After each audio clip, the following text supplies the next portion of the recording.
Not a bad writer. You think so? Mm-hmm. Good style, nice imagination. I think he's a very talented man. Well, thank you very much. Oh, it's nothing really. There's room B, room A. I wonder where room E is. How should I know? Are you going to the Waterbury lecture? No, I'm not. Let's find out where she's going. Oh. Excuse me. I'm sorry. Where's the Waterbury lecture, do you know? Aren't you Owen Waterbury? Yes, I am. How do you do? Follow me. Where are you taking us? Room E. Are you a student or a teacher? I'm a student. Oh. Advanced or beginner? What do I look like? Well, You look very advanced to me. Oh, Mr. Waterbury, good evening. how do you do, Mr. Kilbride? You're right on time. We almost didn't get here. I was doing his laundry, and we had to wait for it to dry. His underwear is still wet. I brought a friend, Mr. Ronnie Hastings. Oh, how do you do, Mr. Hastings? Hey, let me get you a chair. No, never mind. I'll sit in the bleachers.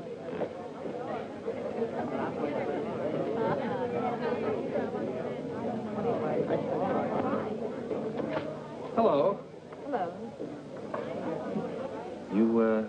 You going to be a writer, too?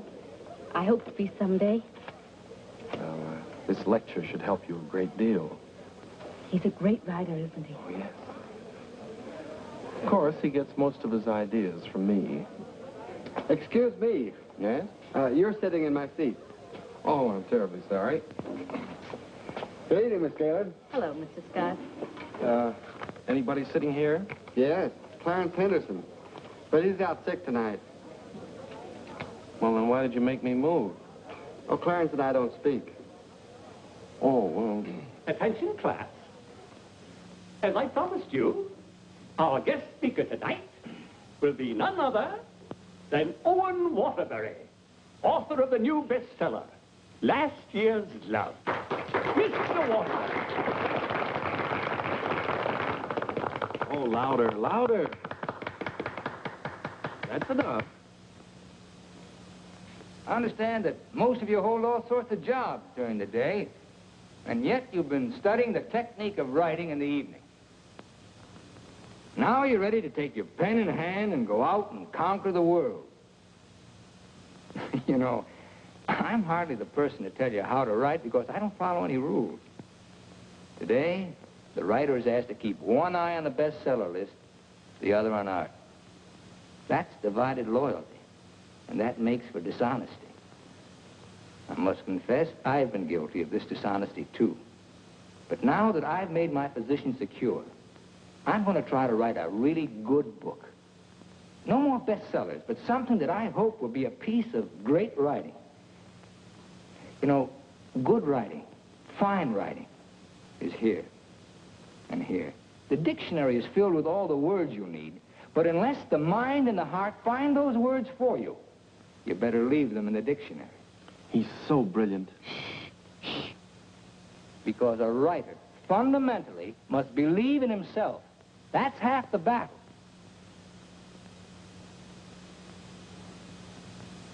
I'd like to interrupt my little talk for a moment to say that I'm going to be in a position to help somebody here in this class. Beginning tomorrow, I'm going to need a secretary. I've already placed the request with the University Placement Bureau, and man or woman, whoever qualifies, will get the job. That's very nice of you, Mr. Waterbury. Well, it's not a big job, but the surroundings will be wholesome. And you'll be able to serve your apprenticeship under someone who's already established. Well, so much for that. I remember when I wrote my first novel. It took a lot of work. I starved, lived in a little back room, all the while consoling myself that I was going to be another poet. So you're really going to work for Owen Waterbury? Well, I was offered the job by his personnel manager. I've heard a lot of weird stories about Owen Waterbury. Oh, you hear weird stories about any famous person. Why, last night his talk was actually inspiring. Steve, do you realize you've been here 5 years? Well, isn't that a little too long for anyone with my ambition? Where does Mr. Waterbury do his work? Well, his personnel manager said in his apartment. Apartment? Well, you can't expect a writer to work in an office, Mr. Harris. I want to write, and I think he can show me how. Who knows? After a year with him, I might even be autographing copies of my own book in one of your bookstores. By taking a course in Owen Waterbury. And getting paid for it at the same time. I'm going to miss you, Steve. Oh, no, you won't. After a week, you won't even know I've gone. Not true, but good luck anyway. Well, I could make a big speech, but I think you know how I feel about everything. You've been wonderful to me. I understand. Steve. Yes? Call me sometime, will you? We'd like to know how you're getting on. I'll call you tonight, after I get the job.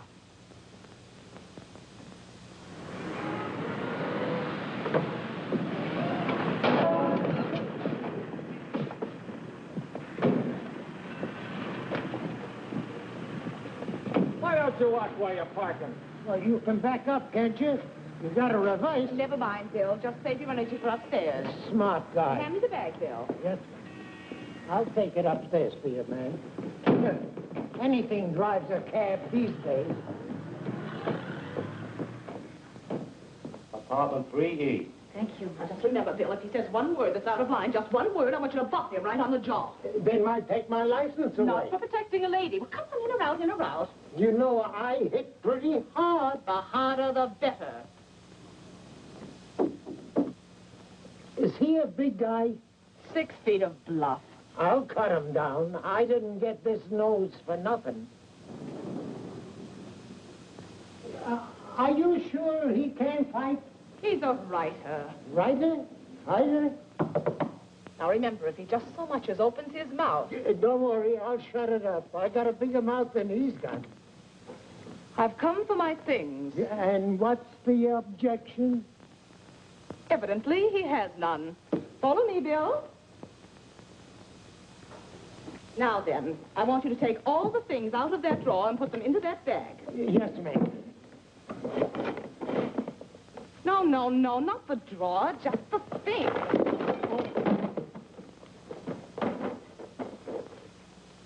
Oh, come in. Come right in. That's right. That's Mr. Waterbury's former secretary. She quit this morning. Won't you sit down? This is my mink. And how? Waterbury gave that to her as a Christmas bonus. My typewriter. Well, that was sort of a New Year's bonus. My aujourd'hui. She brought her own aujourd'hui. My pot. She cooked once in a while. My bourbon. She drank a little. My cigarette box. She smoked, too. My lipstick. Shall we adjourn to the library? Your frankfurters. Goodbye, Mr. Waterbury. Good thing you didn't open your mouth. Thank you. Come along, Bill. Don't bother with your inferiors. And now, miss, what can I do for you? This is your new secretary. Oh, yes, you're from the Kilbride School. Yes, I am. Say, look at that. She knocked over a bottle of ink all over the carpet, and it's going to be hard to get out, too. Oh, would you try cleaning it up, please, Mary? Not me. The landlady says I'm not to clean up any more messes. Just do my regular work and get out of here. Excuse me. Would you like some help? Oh, thank you very much. Say, you're going to work out fine. Here, Ronnie. I'm an expert at this sort of thing. He sure is. He cleans up about 6 of them a month. I'll need a cloth and some rug shampoo. This is the stuff you've been using lately. Here, this is a woman's job. It was a woman who did it. It was an accident. You better not let the landlady see that. She'll add $100 for damages to your rent. That's more than last month. Oh, I got some on my dress. Oh, look, why don't you work on the rug and I'll work on your dress? Why don't you two work on the rug and I'll work on her dress? I'll work on my dress. I'll work on the kitchen. Do you like hot dogs? Occasionally, yes. Fine, we'll have them for lunch. And for dinner, we'll have steak. Lunch? Dinner, what? I haven't even been interviewed yet. What's your name? Stephanie Gaylord. What do your friends call you? Steve. Oh, that settles it. I think she should be hired. How are you on shorthand? 120 words a minute. Do you do laundry? From my own, generally. Well, you're going to have to learn to do silk shirts, 120 a minute. I'll do the cooking. And eating. Do you live here, too? No, I live next door. But he hasn't been there since July. That's because I have no kitchen. Well, we share our kitchen on a cooperative basis. He cooks and he eats. You know, Owen and I went to school together. I was in kindergarten, and he was in the 8th grade. Then I went to high school, and he was still in kindergarten. And then I studied piano and became a character in every Waterbury book. And what were you in last year's Love? I was the chorus girl who studied piano and was very bitter about the world. Where'd you work before? Who, me? I was secretary to Charles Harris. He owns the Harris bookstores all over the country. And how is Mr. Waterbury's latest novel doing? Second only to the Bible. Oh, well, he won't like that. You married, Steve? No, I'm not. Please, Ronnie, I'm not interested in whether or not Miss Gaylord is married. Oh, no. My biscuits are burning. I've had married secretaries before, and, well, their husbands were a little troublesome. They were murder. His working hours are very peculiar.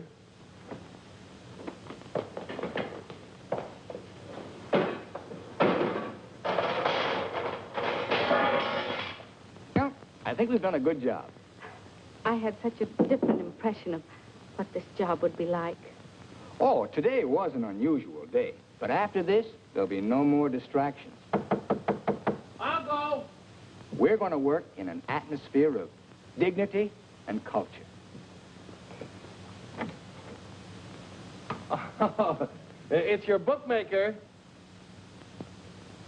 Mary, that man's here again. I've heard you. How much do I owe this time? $11.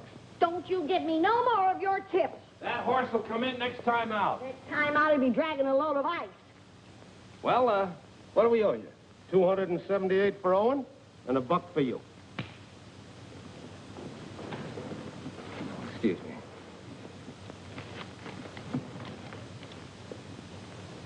Here you are. I'll have to owe you mine till next week. You want to wager today? Well, I haven't looked them over yet, but I'll give you a call. And no more 50-cent bets. The boss don't like them.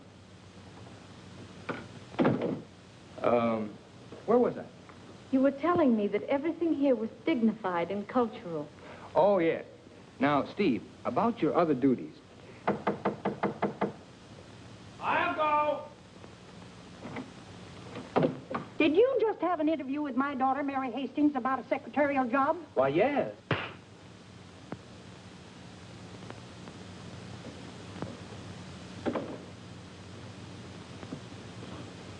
I have a message for you. Well, what's the message?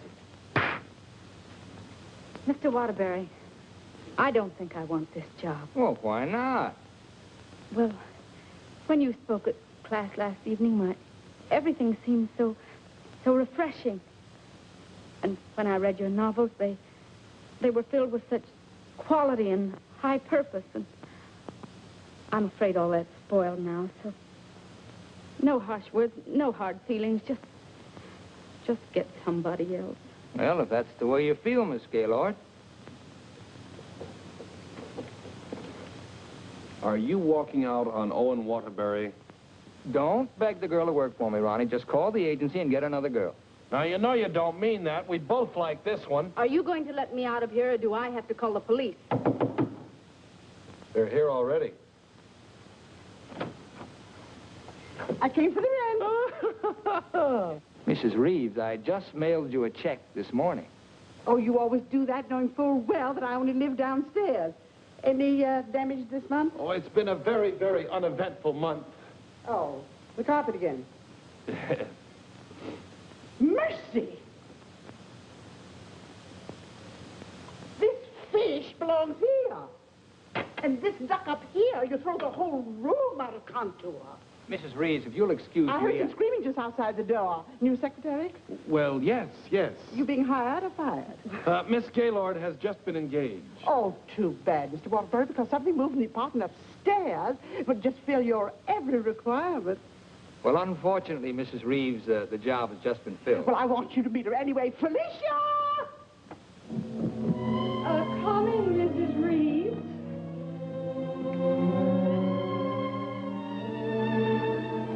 Felicia Adams. I want you to meet the famous Owen Waterbury. How do you do? Him. How do you do? How do you do? Felicia came to California to get into the movies. Now, who does she remind you of? Oh, now, don't tell me. Let me guess. Zazu Pitts. Oh, of course not. Felicia, in addition to being a secretary, is a very good actress, aren't you, dear? And take off your coat and let them see.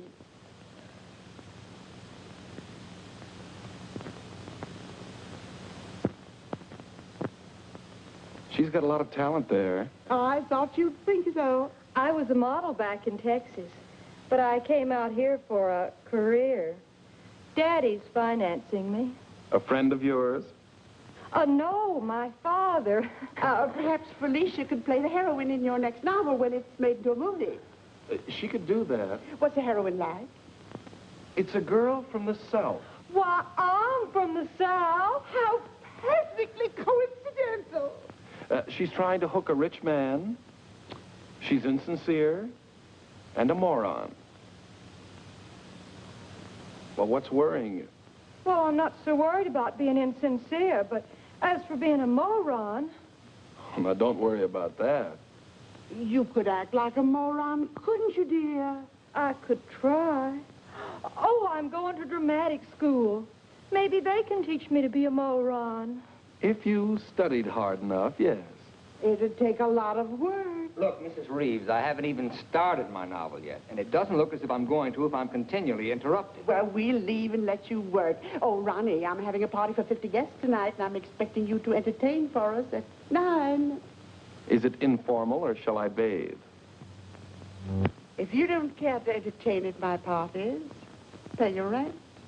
Well, I'm off to the horse show. You haven't got a chance.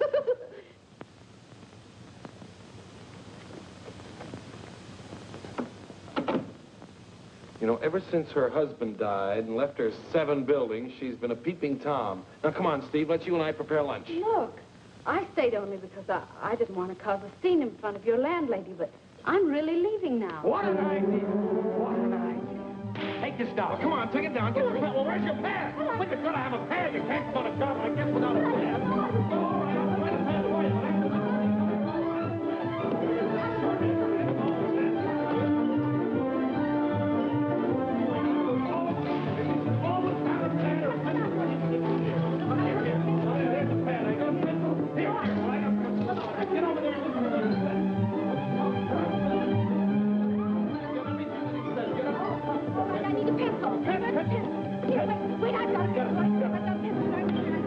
All this notes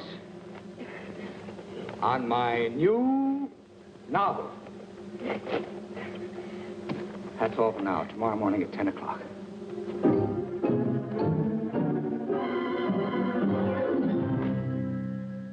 He's incubating. He's incubating at last. Come along. He always start a new novel.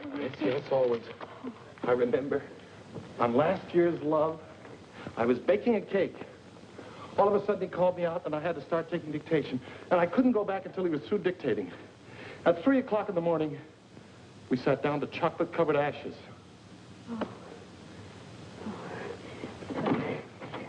Well, I'll see you at 10 o'clock in the morning.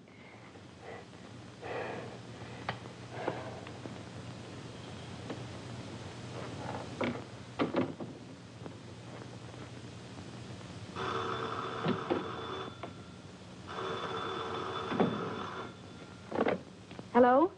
Hello, Steve. I couldn't wait for you to call me, so I'm calling you. How was the job? Well, I have to make an adjustment, you know. It's such an unusual kind of a job. I can imagine. He started his novel today. Oh? Interesting story? Well, he didn't get very far into it, but I'm sure it's going to be wonderful. He seemed so excited about it. Look, Steve, let's have dinner one night this week. Well, I'll call you the first night I have free.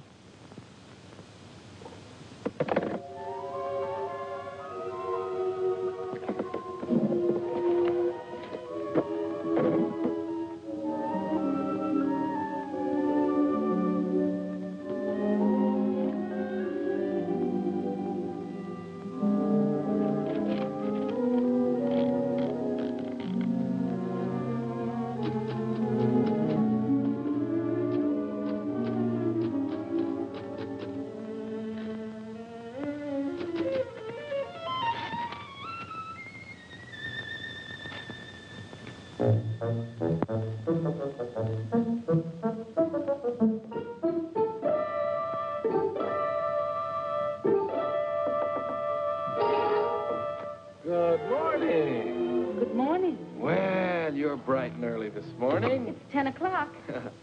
Say, did you ever think how you'd look in mink? Oh, I see you got your pad. Keep your pencil poised. The genius is still dressing. I'm making potato pancakes for lunch, and he's in a sour cream mood today. If you need anything ironed, I'll be in the kitchen ironing. Good morning, Steve. Good morning. Right on time. Let's see, where did I leave off yesterday? Notes on my new novel. Yeah. I'll go.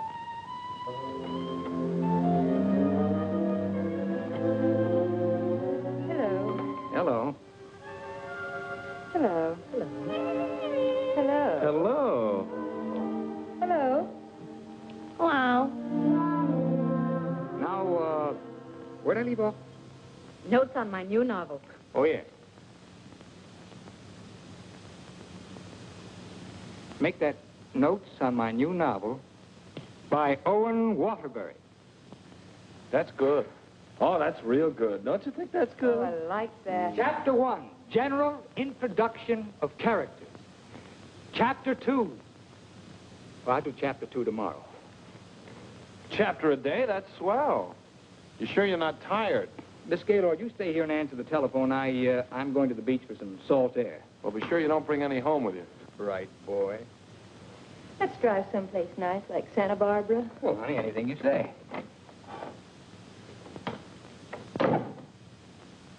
Don't pay any attention to him. He's just trying to make you jealous. Jealous? Well, what makes you think I'm even interested in him? You know, for a secretary who's just been given the day off, you're awfully annoyed. Annoyed? Of course I'm annoyed. I just don't want to sit here doing nothing. I came here to work. I came here to do nothing, and now I'm working. Look, if you get paid for idleness, grab it, you fool. There goes another one.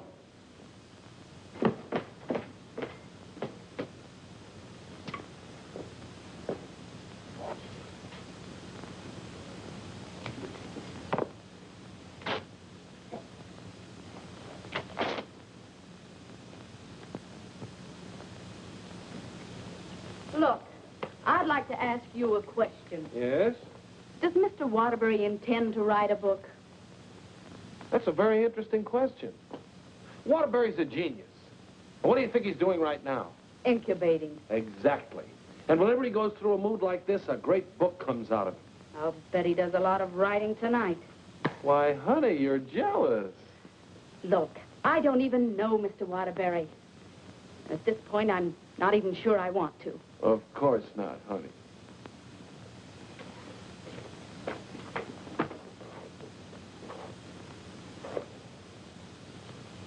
Say, can you tell me what I'm doing wrong? Everything. Here, let me have it. How can you get so many wrinkles in it? Well, he's tried 16 laundries, but he still likes my work best. These are good shirts. We're good shirts. You know, I just thought of something. What? I must be going out of my mind. Why? Well, I went to night school for a whole year to learn to be a writer.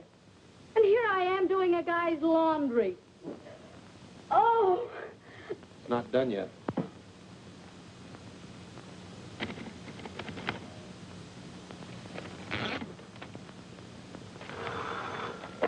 Hello? Miss Gaylord, this is Owen Waterbury. I want you to be here tomorrow morning at 9 o'clock. I've finally gotten the idea. Thank you.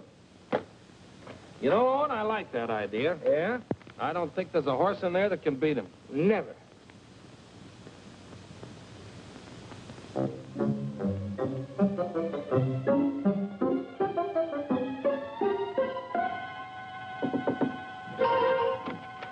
Morning. Morning? Oh, leave your coat on, Steve. The taxi will be here in just a minute. Got a pair for her? Well, she can use mine. Where are we going? To the races. The race. Haven't you ever been? I've never in my life. Swell. Always lucky the first time. Come on. But what about that idea you had last... Oh, that can wait till after the third race. Look, I got a horse in here. Look, Mr. Waterbury, I don't think I ought to go along. Say, are you complaining about being paid to go to the races? Come on!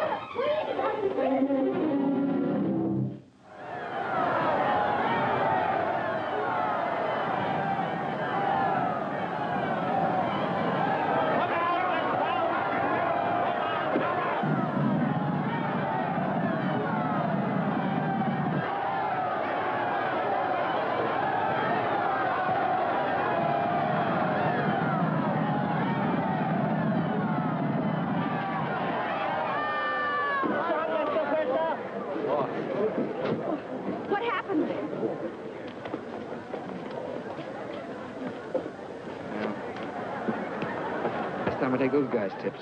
Well, so far this job has cost me $83. Now, don't worry. I'll see that you get that back.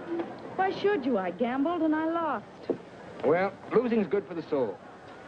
We had the 3 best souls in town.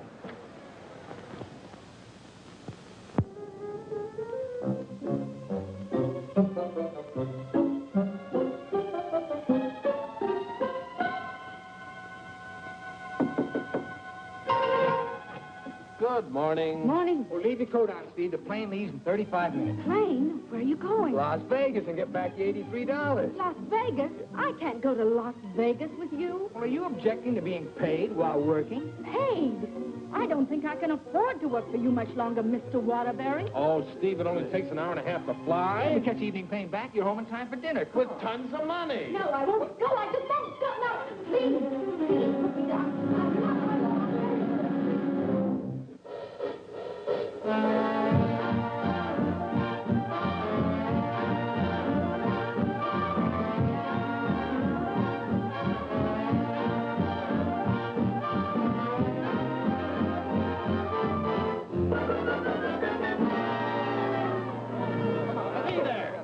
You right here.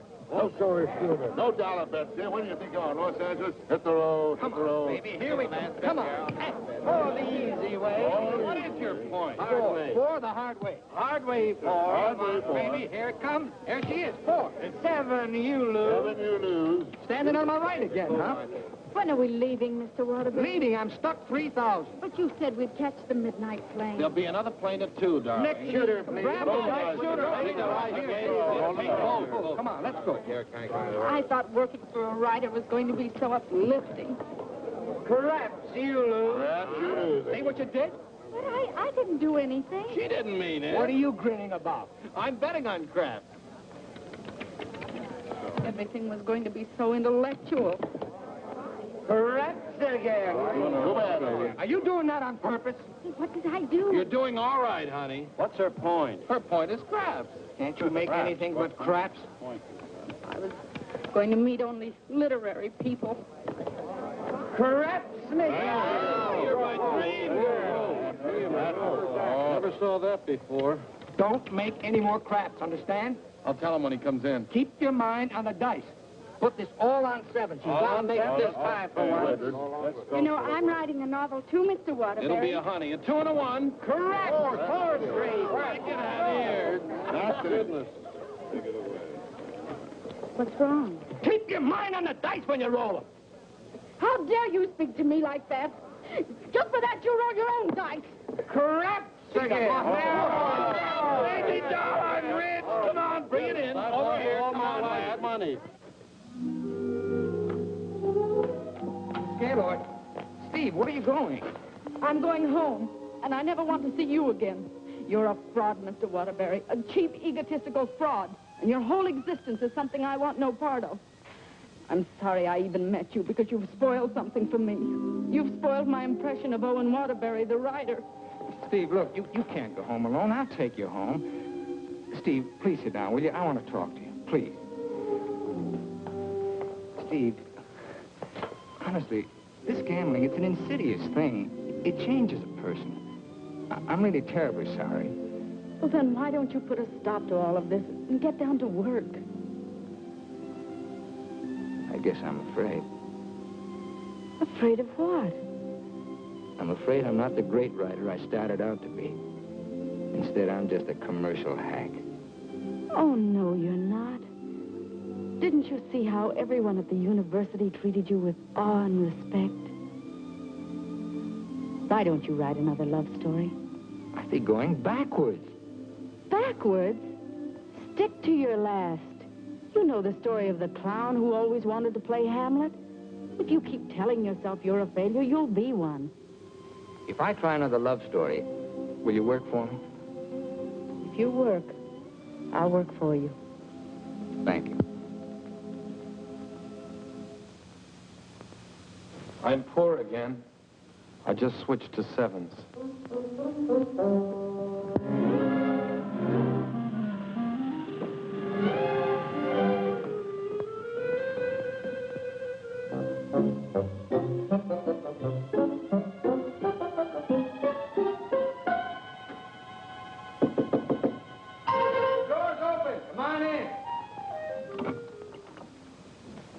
Hiya, Steve. No, keep your coat on. I'll tell you why. The taxi's going to be here in just 1 minute.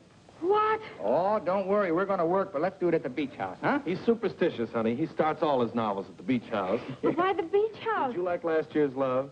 Very much. Well, most of last year's Love was done down there. Well, shall I take the typewriter? It'd be a nice idea. Ronnie, will you stop teasing the girl? I'll be dictating today. Come on, Steve.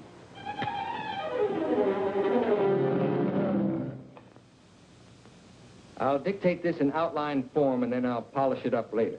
Yes, Mr. Waterbury. This is the story of a successful novelist who began to die, morally and spiritually, until a girl came into his life. And then the whole world seemed changed. He'd seen her one night while delivering a lecture to a short story class. There were so many faces looming up in front of him, but he saw only one, hers. Wistful, delicate, exquisitely beautiful. Without her knowledge, he arranged to make her his secretary because in that fleeting moment, in that single instant, he knew he was desperately in love with her. One day, he asked her to go to his beach house and work there because he wanted very much to tell her the way he felt, but he lacked the courage. Mr. Waterbury, Miss Gaylord, when I'm working, I don't like to be disturbed. Sorry. Where was I? He wanted very much to tell her how he felt, but he lacked the courage. Oh, yes. Now here she was, seated before him, tender and fragile as a poem. He had looked around a corner to corner, and there she was. Oh. What's the matter? Oh, I broke my pencil. Here you are. Let's continue. He was tempted to take her up in his arms and sweep her to the summit, but he didn't dare. He knew very little about her, yet there was nothing else he needed to know. As he strode up and down the room dictating, he looked toward her polka dot necktie. What's the matter with you? Nothing. Oh. Where was I? Polka dot necktie. Oh, polka dot necktie. He was impressed by the loveliness of her hair, her soft blue eyes, her delicate mouth. A breathing, living thing that made him exalted and inspired. He wanted to take her in his arms and smother her with kisses and drown himself in the beauty of her soul, but he was a coward. How do you like it? It has possibilities. Suddenly he threw caution to the winds. Leaned over and kissed her. She melted in his arms and offered no resistance. Wordlessly, they held one another in silent embrace. Whoa! You've got the wrong girl, Mr. Waterbury. I'm really leaving you this time, and don't you ever try and get in touch with me again. I don't even want my salary check. You can save it for the next victim. And if I ever see one of your books again, I'll burn it!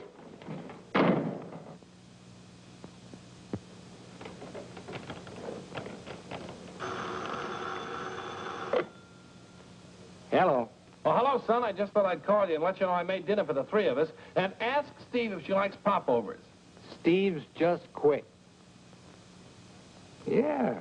I'm dictating a harmless little scene. Suddenly she takes offense, slams me on the couch with a hammerlock, and walks out. Is she insane? Well, I'll call the agency and get them to send over another girl. I better get one who likes broiled chicken, because that's what we have for dinner. Don't call anybody. I'm not going to go to work for a long time.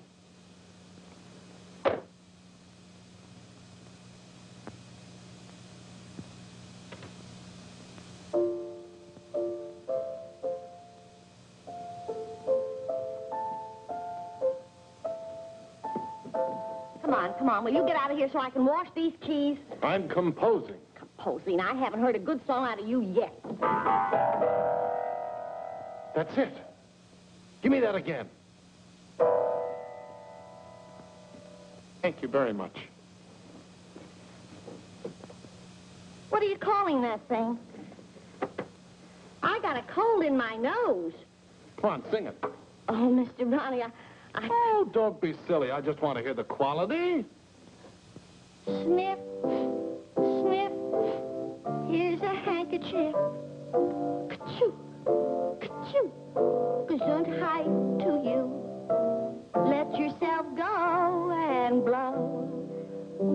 Oh, let yourself go and blow. Sad, ain't it?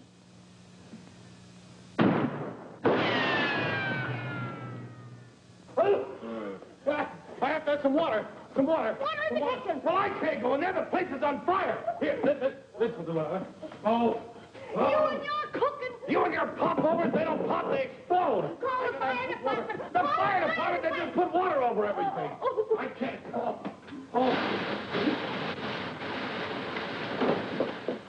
I'm going to tell a landlady on you. Oh, I'm going to tell a landlady on you. Well, I'm not going to clean up this mess. All right, just for that, you won't get a piece of pie. What's in that garbage can? Pie? 30 misses out of 31 tries.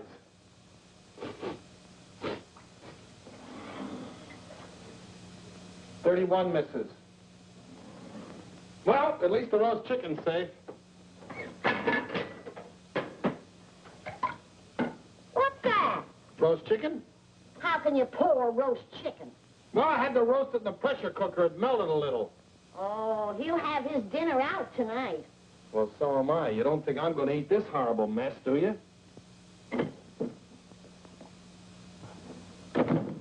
Hi, Owen. Hi. He has a nice roast chicken for you, Mr. Waterbury. Give him a glassful. Mr. Waterbury, I think it's my duty as your servant to tell you what just happened in the kitchen. Oh, now, Mary, why don't you go home? Mr. Ronnie set fire to the kitchen. I don't care if he sets fire to the whole apartment. You see, Tattletale? A lot of good it did you. I'm going to tell the landlady on you, and you too. Well, what happened down at the beach house? Will you stop asking me silly questions? I told you on the phone. She quit, that's all. Well, she had some nerve. Well, I don't need her. There's a lot of other secretaries. Of course there are. Just as capable, efficient, and just as cute. Sure. We never did find out how good she could type. Well, I'll call the agency and get another secretary. No. I got a better idea. What you gonna do?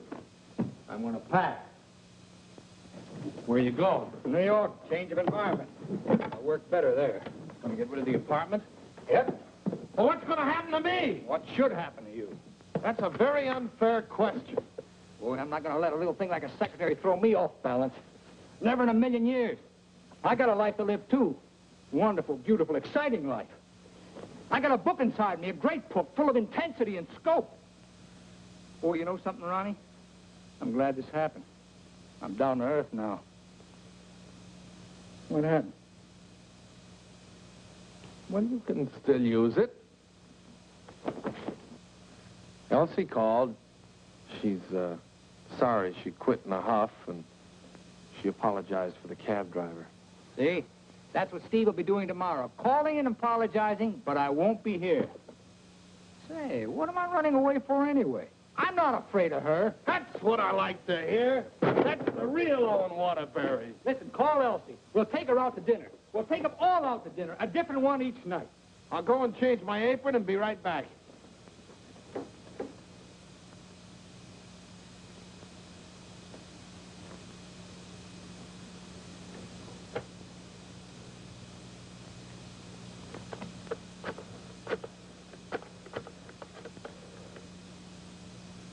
Brian Detective Agency? This is Owen Waterbury. Yeah. Look, I want you to shadow a girl for me. Stephanie Gaylord. Now, let's all try to have a good time tonight, okay? I'm willing. Are you, Ronnie? I'm willing. Good evening, Mr. Waterbury. Hello, Francois. Here, why here? I like it here. You've always hated the Ridgely room. He's joking. I'm not joking. You've always hated it, hasn't he, Elsie? I thought so. I've always hated it. Mr. Waterbury, there's a gentleman here to see you. Gentlemen? Oh, yes. Ronnie, will you take Elsie to a table, and I'll join you in just a minute, huh? All right, but don't leave us. Don't stick Elsie with the check again. Antonio, table 3. Table 3. Where is he? Alcove 2. Oh. Good evening. Is that the gentleman? Yes, sir. Hello. Did you send me that message? Yes. Brand Detective Agency. Devon is the name. Well, how'd you find her so fast? That's my job. There she is, right over there, with a man. Who's the man? I don't know. Do you want me to find out? Of course I do. All right, I'll start shadowing both him and her. I want you to find out everything you can about her. I think she's in love with him. She your wife? No, my secretary. I get you. Look, I want nobody to know about this. Don't worry. The way I operate, even you won't know about it. Can you check a pass for me? It'll be expensive. Well, why? The unknown quantity. We've just finished checking on a girl. Took us a year to get her pass caught up with her present. Do a good job. I will. Take care of my check. Yes? Yes, give me a pack, please.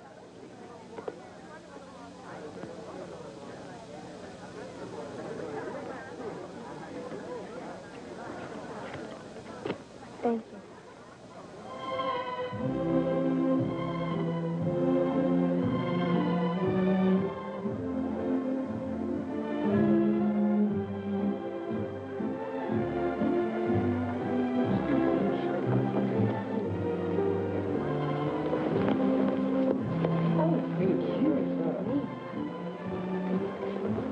Oh, excuse... Hiya, Steve. Hello, Ronnie. Don't talk to her. I'm mad at her. Oh, I forgot. Good evening. Good evening. You know him? Uh-huh. He's my new boss, Your new boss. What's his name? Charles Harris, the bookseller. That's Steve's old boss. He's not so old. How dared you go work for him? Listen, Shakespeare, I'll work for whom I please. What, did you have to pick on her old boss? Did she pick on mine? When Mr. Harris called the employment agency, he asked for somebody with literary experience. How did you qualify? You used to work for Waterbury. Steve, with her principals out with her ex-boss. What about Elsie? Who's she out with? We're talking about Steve and her principals. Leave mine out of it. You know, I bet Harris hired you just to spy on me. Well, you're not very complimentary. I happen to be an excellent secretary. When did you learn to type, dear? Has he been questioning you about me? Only the normal questions about my experience. You didn't talk, did you? Ronnie, will you stop looking at everything as one big, long laugh? Oh, I've got a lot for you, lover boy. What? They're going to be married. They're what? They're going to be married. Where are you going? I'm going to talk to her. Your order, please. A broiled chicken. Yours? Well, I'll have a glass full, too. Hello. Good evening. Mr. Harris, Mr. Waterbury. Well, congratulations. I just heard the good news. What good news? How about you marrying Stephanie? May I dance with the bride? That's entirely up to her, isn't it? May I? Thank you. Not at all. So she decided to get married to the wrong guy. Are we going to dance, or are you going to dictate a novel? Oh, now why should a nice, intelligent girl like you marry a man she doesn't even love? For your information, I'm not marrying anyone. Oh, well, now I respect you. You respect all girls who decide not to get married. Going back to work for him? Is this a quiz, or are we going to dance? Well, it could be both. Say, how would you like your old job back? Better terms? Not interested. I'll throw in a bonus. Marriage. Mr. Waterbury, you talk about marriage as though it was something cheap and vulgar. Who else but Owen Waterbury would invite you out for the evening and dance with another girl? I would. Say, why don't you pay him back and dance with Mr. Harris? I wouldn't think of dancing with my boss. This is me you're talking to, remember? Well, I mean, not until I've worked for him. For a few days. Oh, that's a nice sentiment. Steve, you're in my arms at last. I'm holding you at last. We're dancing. You may be dancing, but I'm holding you. Oh, like the tide, you go out, but you also come in. Owen Waterbury, you're the most maddening man I've ever met. Listen to me, Steve. I love you. Everything I dictated at the beach house I meant, but it was too much of a coward to say it out. I love you, Steve. Marry me. Take a chance. This is me, the author with beautiful words, but I'm stuck. All I can say is, I love you, Mary. Your chicken, madame. And your chicken in the glass, sir.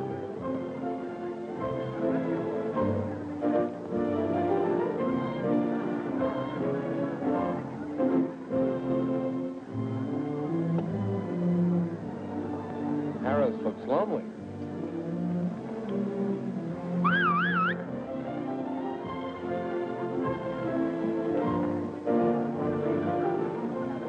Mr. Harris, this is Ronnie Hastings. How do you do? Won't you sit down and have a glass of broiled chicken?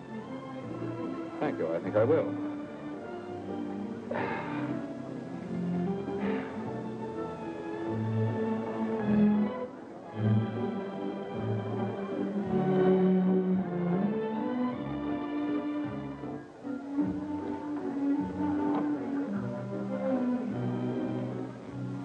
You ever hear the story of the unholy three?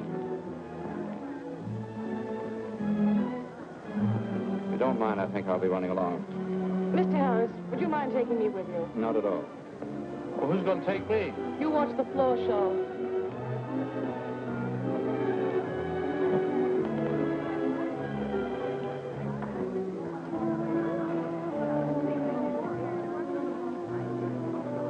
Want to dance? I love it.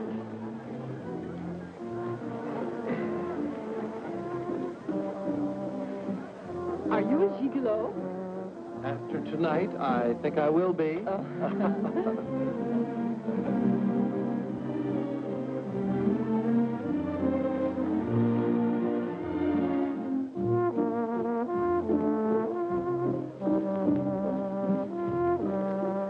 Isn't life strange? When one gets up in the morning, one never knows what one will be doing in the evening, does one? Oh, dear.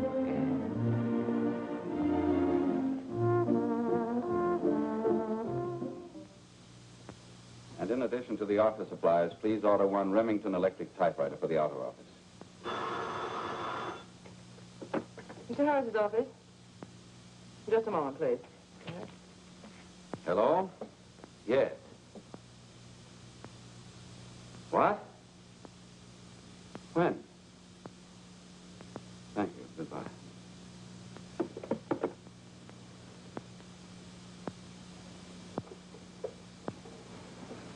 What's the matter? Is anything wrong? Owen Waterbury just married Steve. He didn't. Oh, yes, he did. I never thought she'd marry him. I never thought he'd get married. Well, here we are, honey. Welcome to Honeymoon Manor.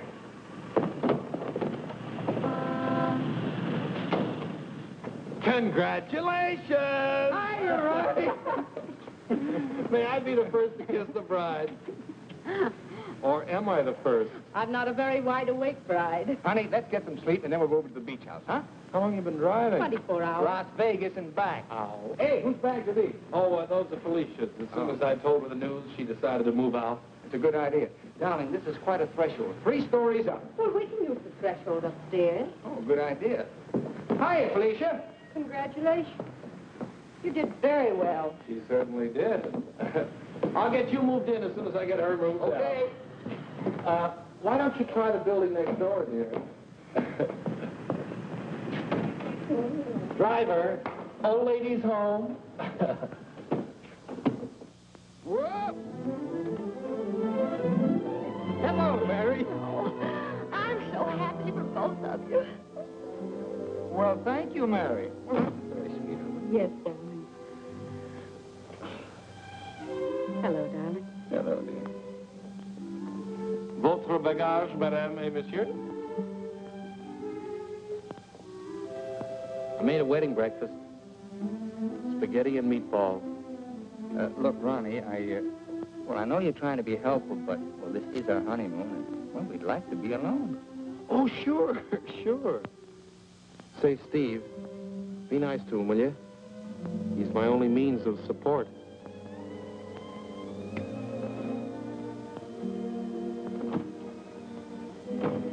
Darling, are you glad you married me?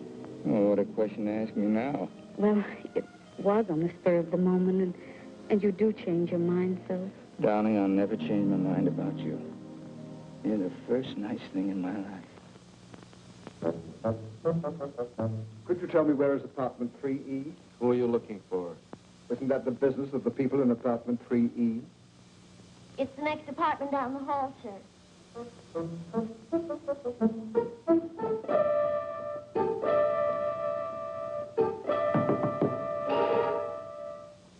I beg your pardon.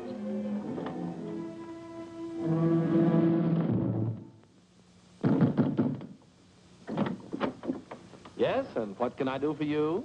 I have a message for Mr. Waterbury. Well, I'm afraid Mr. Waterbury can't be disturbed just now. He's a little busy. My name is Devaney. Will you tell him the woman he's interested in got married?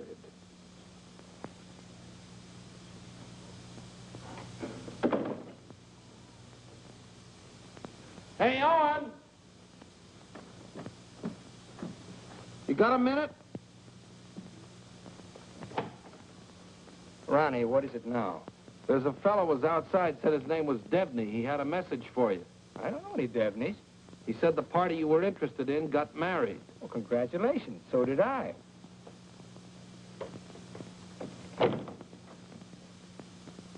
Darling, whom were you interested in who got married? There's only one married girl I'm interested in.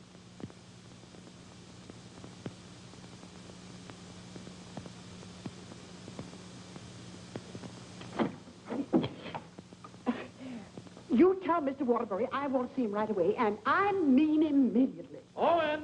Horrible Hannah's here. We call you that affectionately, dear. Now what is it? Oh, excuse me. I didn't know your secretary was working late. They're married. Married? Well, as his wife, she might as well be in on this. Just what can I do for you, Mrs. Reeve? I've come for the rent. But I paid you the rent on the first, Mrs. Reeves. I've had to make a new rule, Mr. Waterbury. I don't take bad checks. When'd you make that rule? Since you moved in. Darling, do you happen to have $485 in the bank? I think so. Well, Could you write me out a check till I get this thing straightened out? I can't understand how my account got so low. That's $6,000 for the crap game? Oh, yes. And the $2 for the marriage license? One has to live. Thank you, dear. Thank you, Mrs. Waterbury. I never thought I'd ever call anybody Mrs. Waterbury. Oh, well, I'll just walk you down the hall. Oh, thank you, Ronnie. Is this any good? She's loaded. Well, I suppose an explanation is in order. You don't owe me an explanation. Oh, but darling, I want to explain. Oh, excuse me.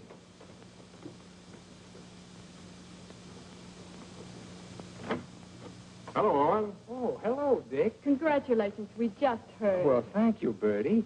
Congratulations. Thanks a lot. Oh, darling! Well, won't you come in and sit down? Oh, yes, thanks. Darling, I want you to meet Mr. Fulton, my publisher, and Bertie. This is my wife. How do you do? So nice knowing you. Owen, you're not thinking of a prolonged honeymoon, are you? Oh, no, we're just going down to the beach house, and, well, I thought I'd dictate my honeymoon. Good idea. You know, there's a deadline on that novel. It's got to be made. You know why. Well, I'll have it ready, Dick. I'll count on it. Would you like a drink? No, no, thanks. We're double parked downstairs. Come, dear. How's Ronnie? Oh, still eating. Same old Ronnie. Yes, Bertie's told me about Ronnie. She says that when he dies, he'll ask the crematorium to baste him slowly on both sides. You know Ronnie? Oh, of course. I was once Mr. Waterbury's secretary.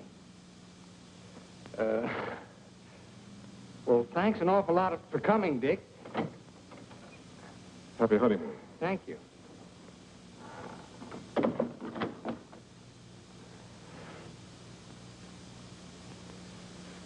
Darling, why did Mr. Fulton look at you so accusingly? Well, I owe him $20,000. I drew it as advance royalty against my next novel. And that mink coat Mrs. Fulton had on, is that one you gave her? Oh, Bertie meant nothing to me. I'd written a bestseller, and I was throwing money around like water. You can always take it back and give it to Mr. Fulton as part payment. Oh, darling, I'll get you 100 mink coats. Darling, I don't think I can afford 100 mink coats. After all, paying your rent will keep me broke. Honey, did you marry me for my money? No, but I'm beginning to think you married me for mine. Look, darling, let's get out of here. We're never going to be alone here. Honey, I know a perfect little mountain cabin away from publishers and landladies. And secretaries? Well, except you. And I'm going to work. I promise you. I promise you.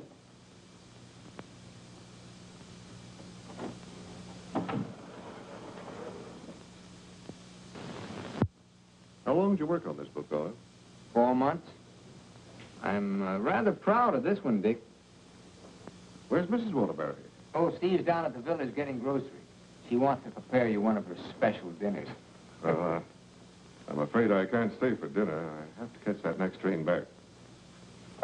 Dick, let's drop the suspense. How'd you like the book?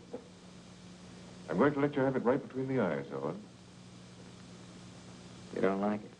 I hate it.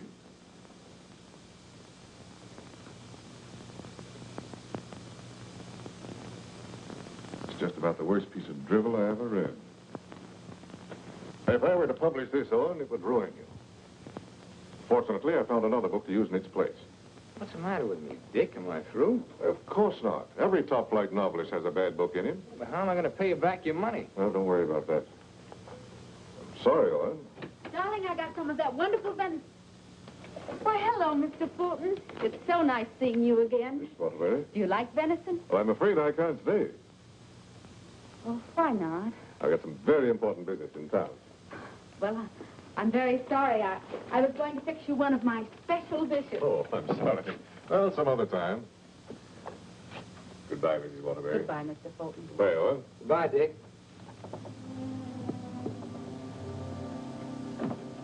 He doesn't like it. No?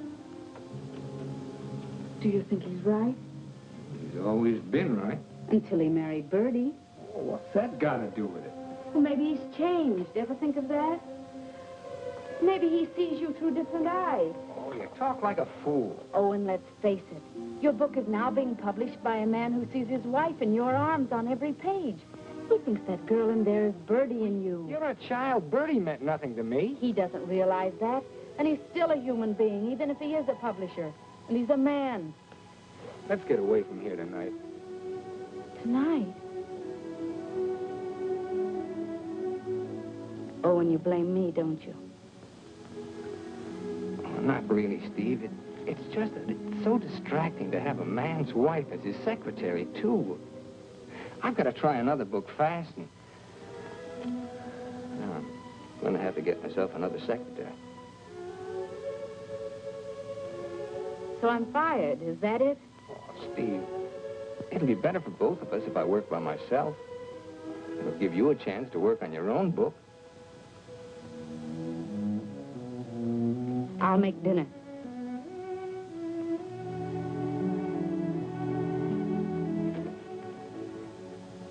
Owen, I finished my book. Oh, you did? Well, I'd like to read it. It's been on your dressing room table for 2 weeks. Oh. Well, I'll read it on the train. Don't bother. Oh, you're hurt. No, I'm not. You call and get tickets for the train and send Ronnie a wire to get you a new secretary.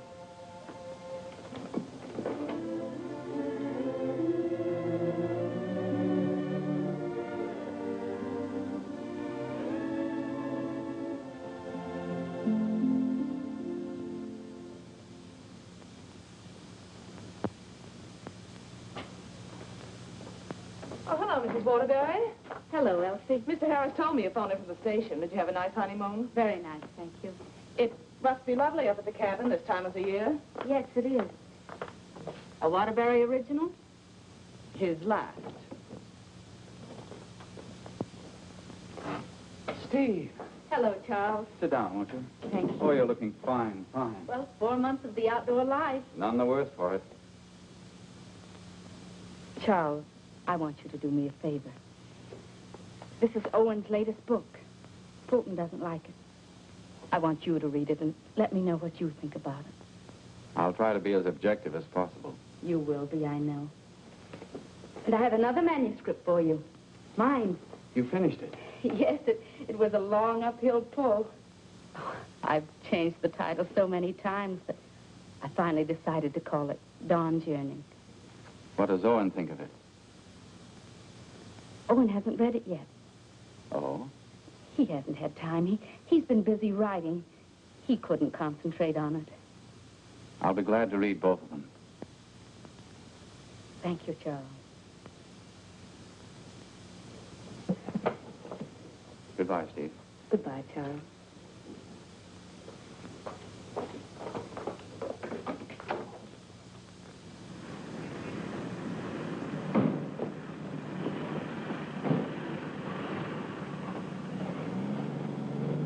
I was on the 3rd floor, but I can't find the Waterbury apartment. Well, here's Mrs. Waterbury.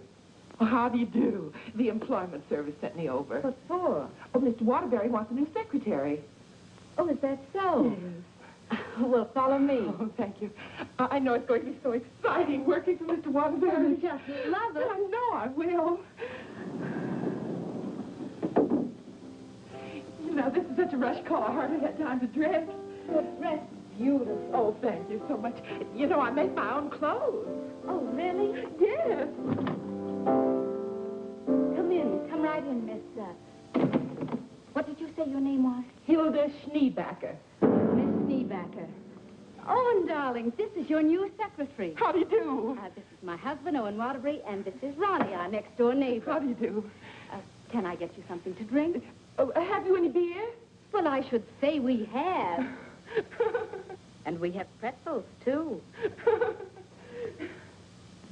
You know, I could just drink a barrel of beer. What did you ask for on the phone? I thought they knew our account. Dope.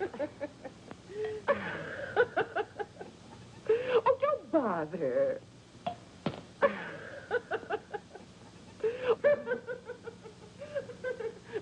Why don't you bring your beer over here where we can be more comfortable?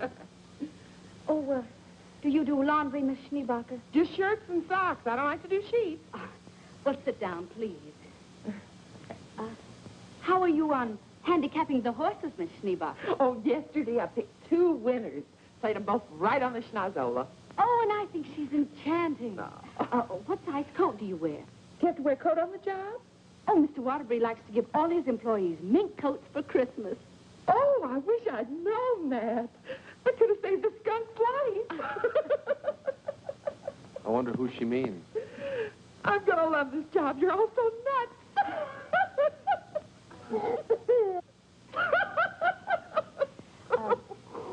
Do you object working late hours, Miss Schneebacher? Not at all. A room with a girlfriend. I haven't seen her since New Year's. Miss Schneebacher, I'm afraid this job's going to be a little too much for you. But why, Owen? Well, you see, several parts of my new novel are mostly in French, and, well, I'm sure you don't speak French, do you, Miss Schneebacher? Studied it for 6 years. Once I had a French boyfriend. We had no trouble. Yes, but how's your shorthand? Shorthand? I don't take shorthand. You don't take shorthand? Well, no. The agency said this was strictly a typing job. Oh, no. This is mostly a shorthand job. But I could learn it. No, I know I'm that afraid not. Well, guess that lets me out. Leave the glass, please. Oh. Thanks for the beer.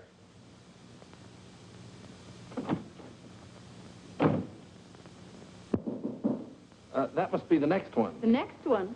I told the agency to keep sending them until we said when.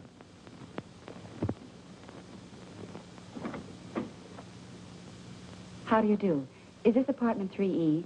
Yes, it is. Does a Mr. Owen Waterbury live here? Yes, he does. I'm Owen Waterbury. Oh, Mr. Waterbury, the agency sent me. Dawn O'Malley. That's right. Won't you come in, Miss O'Malley? Thank you. Won't you sit down, Miss O'Malley? Thank you. Oh, this is my wife. How do you do? How do you do? You take shorthand, of course. Yes, 120 words a minute. Oh. Do you speak French, Miss O'Malley? Mon mère, elle était française. Et mon père aussi. Vous avez raison, elle est pas pour le problème. Dites-moi, Mademoiselle O'Malley. Are you married by any chance? Yes, I am. But the divorce comes final next week. I see. When would you like me to begin? You have begun. Oh, thank you. Steve, shall we prepare lunch and leave them alone? I think they'd like to get to work. All right.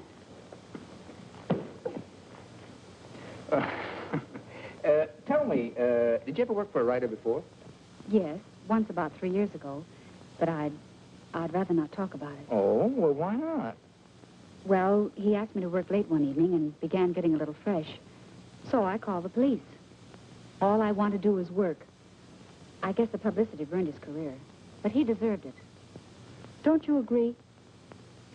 Yes, I do. How about lunch, Miss O'Malley? Oh, I've already eaten, thank you. And you, darling? No, thanks. I'll skip lunch today.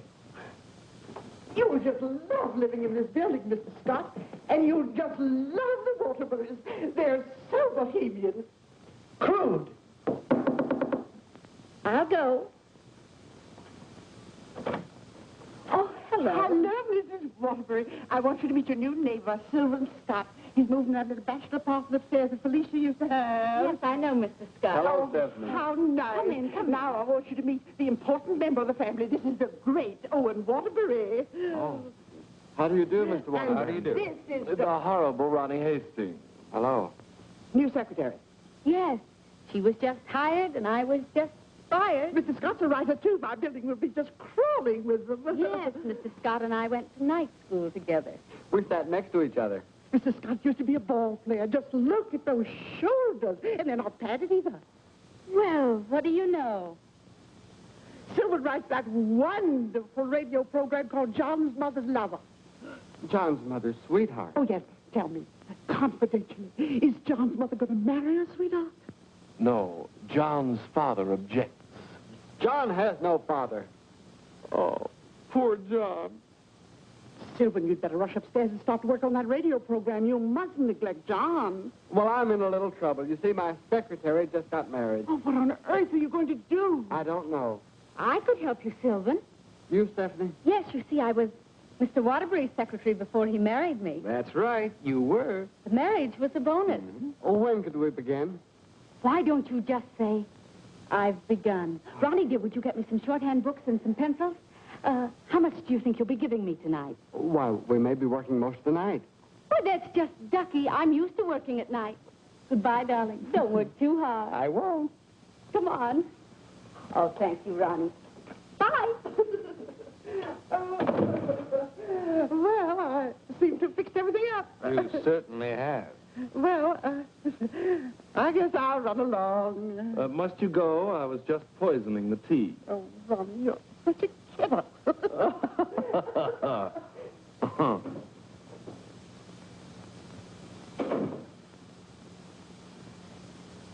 You know, you're going to really like it here, honey child. Watch your hands. I don't tolerate familiarity from anybody, and I mean anybody. I once ruined a man's career, and don't you forget it. Miss O'Malley, you may have the day off. Why don't you make it a year? But I haven't even begun yet. Oh, that's all right. You get paid just the same. Oh, well, all right. What time tomorrow? Oh, any old time. Suit yourself. But I don't understand. Well, how about noon? All right. Thank you.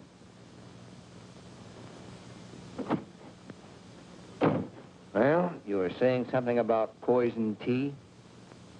I mixed it. I get firsties. Now, where was I? Sound of footsteps. 3 people. Thank you. Sound of footsteps. 3 people. Door bang. Door crash. Door slam. 2 shots. 3 screams. Siren. How's that sound? Well. It's bedlam. John, I'm in love with your mother. And tomorrow, I expect to be your father. John's going to be a father, and I'm the first to know. Now I don't have to listen tomorrow. But, Father, I'm older than you are. John's older than his father?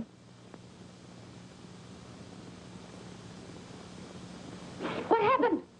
That's what I'd like to know. I don't know. But don't you worry, Miss Waterbury. I'm not going to do anything.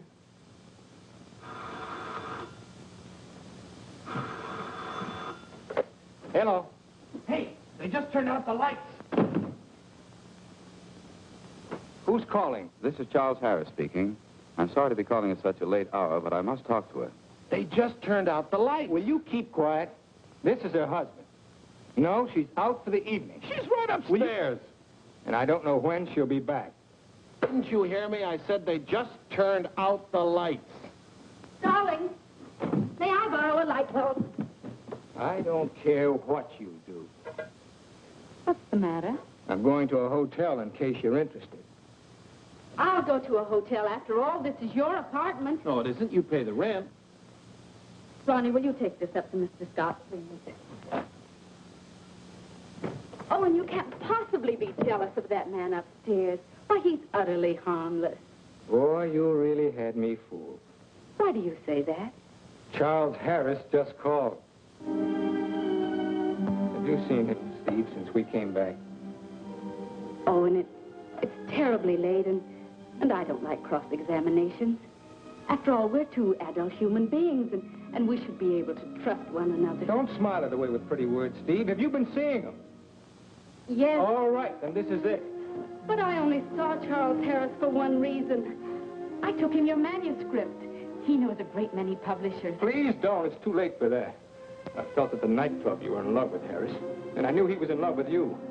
After all, 5 years is a long time, and I was a fool to think I could break it down. I never loved Charles Harris. Well, you never loved me. You were in love with a schoolgirl notion of a popular novelist. I really try to play this straight with you, Steve, but I guess I made a beautiful mistake. Owen, I was in love with you before I met you. Something in your writing, the tone, the feeling, the quality appealed to me so much that I used to imagine your books were written just for me. It's true, I built it up in a schoolgirl way, and I was so caught up in it, I guess I would have married you the night you lectured in class. If you'd stepped off that platform and asked me, I would have married you. Just like that. How can you talk to me like this? I put you way up there, too, Steve. But you tore it down in the cruelest way any woman could. You once called me an egotistical fraud. But what about you, Stephanie Gaylord? What have you been? Go ahead, phone him. He's waiting for you. Owen!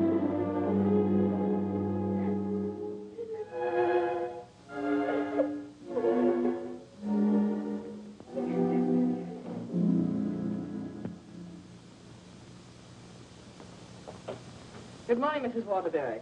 Good morning, Elsie. I have an appointment. Yes, I know. Mr. Harris has a surprise for you. Won't you come right in? Steve. Good morning, Charles. Stephanie Gaylord, this is Mr. McNally, Mr. Hudson, Mr. Burke of the Literary Times. How do you do? How do you do? How do you do? So you are Stephanie Gaylord. Sit down, Steve. It's a big morning in your life, Steve.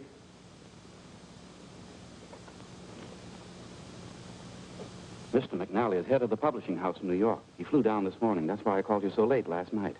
We've read your book, Miss Gaylord. How long have you worked on it? About 5 years. I'm recommending it for the McNally Winslow Award for first novel by an unknown. I didn't know you were going to show my manuscript to anyone. I couldn't do anything else after reading it. But don't you see what this will do to Owen? What has Owen got to do with it?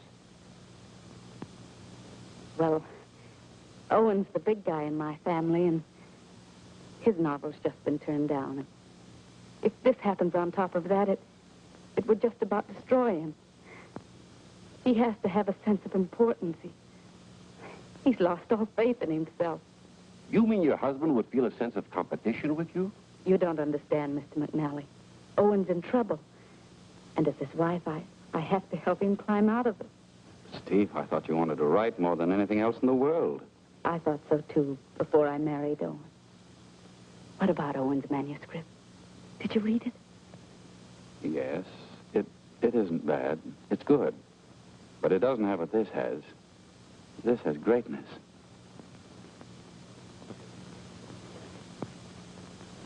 Thank you very much, gentlemen. Steve, please sit down. I want to talk to you.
I'm giving your popovers another try. Well, give me time to call the fire department. No, Miss O'Malley. That's not the line I gave you. I'm sorry, Mrs. Scott. All right. Let's try it again. Yes, sir. John, Mother, I've changed my mind. I don't like your sweetheart. Mother, well, I like him. That's all that matters. John, as your son, I refuse to approve the marriage. Mother, you're not marrying him. I am. How does that sound? Stinks. Amen. Mr. Hastings, I must say you're distracting. You know, you shouldn't be using Mr. Waterbury's apartment or Mr. Waterbury's secretary. Well, Mrs. Waterbury isn't here, and I've got to get the program out. Why don't you work in your apartment? She won't work upstairs. Well, why don't you work without her? I can't. I'm a dictator. Dear, why won't you work upstairs? I don't work in men's bedrooms. It's not a bedroom. It's a bachelor apartment. My husband was a hotel manager. One room is a bedroom. Two or more is an apartment. Sylvan, she's got you there. Oh, come on, let's work. Hello, Mr. Waterbury. Yes, what can I do for you? Remember me? I'm Devaney of the Brand Detective Agency. Oh. What's this? A bill for $845.62. For what? For shadowing and delving into the past of one Stephanie Gaylord. But I married her. We've shadowed married women before. Hi, Owen. Get rid of this guy. You want me to call the police? I am the police. What's this doing here? That's my laundry. Do you expect my wife to do your laundry? Say, that's a little large for you, isn't it? That's Mrs. Waterbury's laundry. That's mine. Well, take it and get out of here. And as for you, Mademoiselle O'Malley, you're fired for taking dictation from somebody else. Well, that suits me just fine. I wouldn't work for you even if I did like your horrible writing. Where's Stephanie? I don't know where she is. I know where she is. Where? You pay this bill and I'll let you know. Oh, Ronnie, do you happen to have $845? And 62 cents. Why don't you write him a check? Oh, yes. Call that number right away. Here's the detailed report. It's very amusing. You see, I had to shadow you at the same time that I shadowed her. Here's Stephanie. Oh, good. Stephanie, where are you? What? What are you doing there? Stephanie, if there were ever any chance of our getting together, this kills it now. Finally and for all time, we're through. Charles Harris's apartment. Just like that, no sense of shame. Well, maybe she got her old job back and is working for him. At his home? What decent, self-respecting girl works for a man at his home? Maybe she's his secretary. Please, don't tell me about secretaries. He could tell you. Here's the report. Page 3 is wonderful. Right. Call the employment agency. I'm going to show her. Look, I want a girl this time who's capable and efficient. I'm calling for Mr. Owen Waterbury. A fast typist. I don't care what she looks like. We don't care what she looks like, as long as she's attractive. Do you take shorthand? Oh, but of course. 120 words a minute. Uh-huh. And, what did you say your name was? Miss Pigeon. Her name is Miss Pigeon? Everybody says I'm flighty. Where did you work before? I'm just out of secretarial school. I think it would be wonderful working for you, Mr. Waterbury. You see, I hope to be a writer myself someday. Oh. Have you ever been married? Oh, no. Never. And you have no objections to working on weekends? Oh, not at all. My time's completely my own. And you think Mr. Waterbury's just wonderful? Mm-hmm. This is a clay pigeon. I've come for my things. Follow me, Bill. I know just where to go. I want you to take everything out of that drawer and put it in that bag. Right. I knew you'd come back. But it's only for a moment. Where's the mink coat? I didn't get a mink coat. Come into the bedroom, Bill. What's the matter? Short of minks? Say, haven't you been here before? Sure, I came with the other one. I got a cab stand downstairs now. If you need a cab, just open the window and holler. Well, I'm going to do a lot of hollering now. That's his former secretary. Get my bag and things out of the closet. Oh, so you're not in love with Harris, but you go to his apartment. You wouldn't let me explain, and now I'm not going to. Explain? What kind of an explanation could you make anyway? Doesn't matter anymore. You're right, it doesn't matter anymore. Isn't she getting awfully personal? What a wonderful typist. Charles Harris's apartment. Just like that. Just like that. Anything else, miss? Yes, my picture.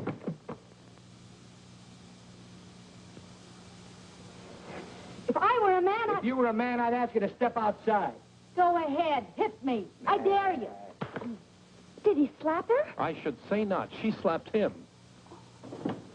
I've known all along why you've resented me. It was because I liked your novel, and I told you so. You think you've wasted your time. That's your tragedy. My only tragedy is you. I'm going far, far away from here, and I'm going to write a book about you. I'm going to call it The Heel and His Victim. That's a very horrible title. It'll do. Goodbye, Owen Waterbury. And don't you ever try and get in touch with me, because I want no more of you. And that goes for me, too. Where's Miss Pigeon? She, flew the coop. Where do you think Steve's going? I think she's going to marry Harris. Harris. I'd like to see that little worm. I'm going to. Now, where are you going? I'm so mad I could get married. You know, I think I'll have to. Well, whom are you going to marry? It'll be a female. That's about all I can say.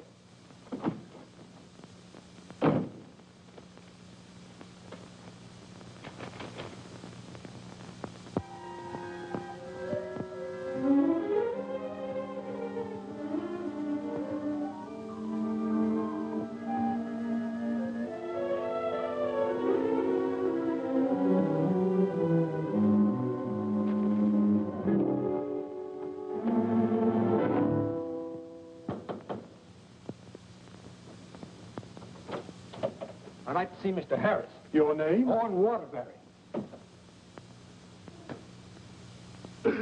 Excuse me, sir. And excuse me. I didn't mean to disturb you and my secretary. Your former secretary. Oh, I didn't know you were in the middle of dictation.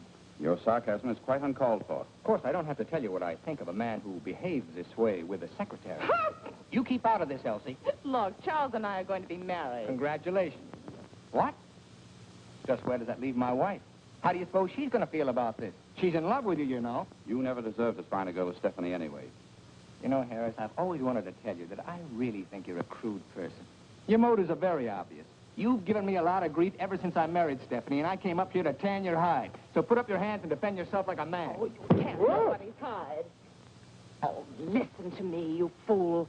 Why do you think Stephanie came up here in the first place? Because she wrote a novel and Harris wanted to have it published. But she didn't want that. She was afraid it would hurt your vanity and wreck your marriage. She wanted him to help you instead. Oh, look, I've read your last book, the one Fulton turned down. It's grand, it's exciting, it's wonderful. Fulton's wrong. He's just jealous because of Bertie, and it's all your own fault, Mr. Great Guy. You know, someday Stephanie's going to be a better writer than you are.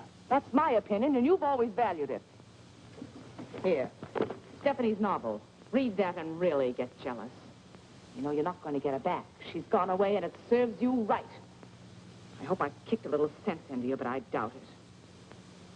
Goodbye, Mr. Waterbury.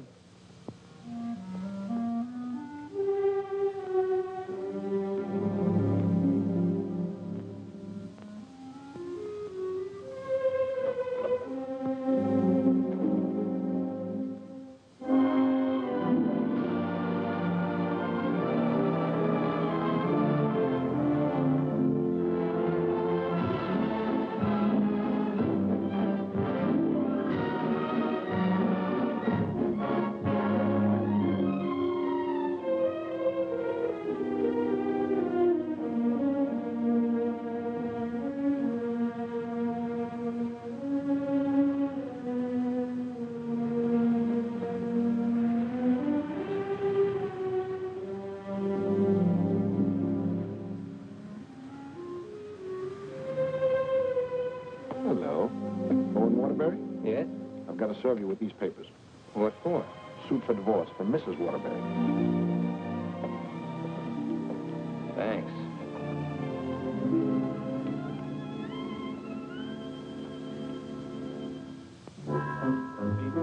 First last afternoon down the elevator. Thank you. Oh, mine's 3. What's yours, please? 4C. Isn't that Sylvan Scott's apartment? Oh, is it? I didn't know who lived there, but I'm his new secretary. I see.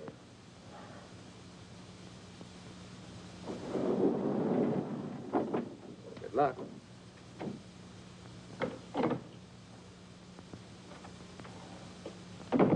Hello, Mr. Waterbury. Hello, Mary.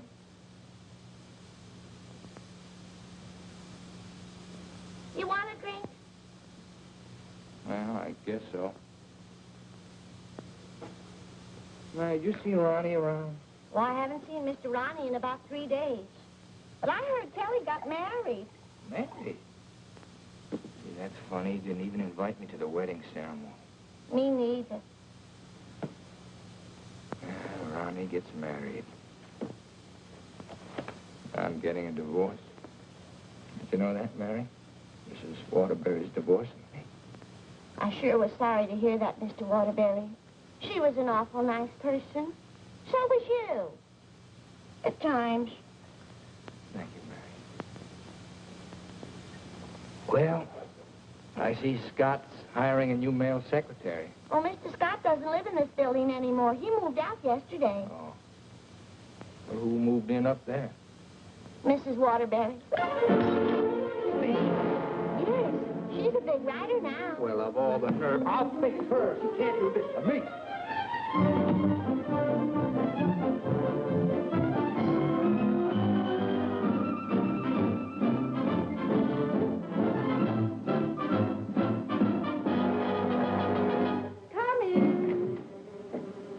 Yes, what can I do for you? Out.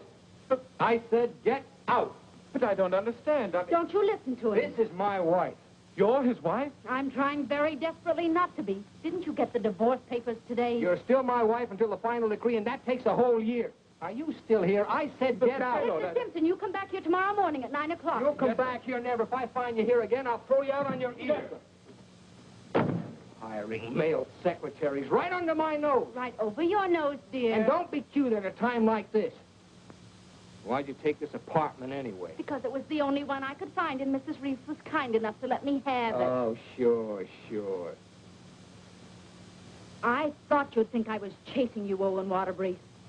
But my living here need cause us no embarrassment. We can be friends, meet in the hallway, and exchange polite little hellos. I exchanged polite little hellos with your friend Harris recently. Elsie was there. You told me all about your book. Oh, you didn't want to have it published because of what it might do to me. Silly. I mean, do you think I look upon you as a competitor? Don't you think I can compete with you, Mr. Waterbury? I read your book last night. Kept me up most of the night. You want to know something? Yes. You're better than I am. But don't tell anybody because I'll deny it. Now, you listen to me, Mr. Owen Waterbury. I'm a human being, too, and I have certain rights and privileges. I had an idea for a book, and you made me lose a very good secretary. Well, look, why don't you dictate it to me? You? Sure, I can take shorthand. Owen Waterbury. Look, you want to know a secret? What? I'm a better secretary than you are. Oh. All right, prove it. Get the shorthand book and pencil. Okay. And I don't want to hear another word about our personal problems until I get this down. Let's call this Notes on My New Novel by Stephanie Gaylord. This will be the story of a girl who became secretary to a very egotistical man who thought he knew everything there was to know about writing. Oh, now, wait a minute, Please, please, you're interrupting my train of thought. He was attractive. In an ugly sort of way. Thanks a million. Will you please stop interrupting me? But he was filled with childish frustrations and complexes which she, in her silly way, tried to cure. Now, wait a minute, Steve. I'm not going to sit here and take down this... Listen, this is my new book. Until she suddenly discovered he didn't need a wife. He needed a psychiatrist. A psychiatrist? That does it. Now I'm insane, am I? Okay. But if you publish that book, I'll sue you. You just go ahead and sue me if you think I'm afraid. Hello. You know, this book sounds very interesting, but there's one thing I've got to know. Did she love him? Well, of course she loved him. She loved him deeply, devotedly, desperately. Then why didn't you say so? I've come for the rent. Ronnie is your new landlord. Oh, no, that vase belongs up there. And this belongs here. And this belongs here. Oh, Ronnie, do.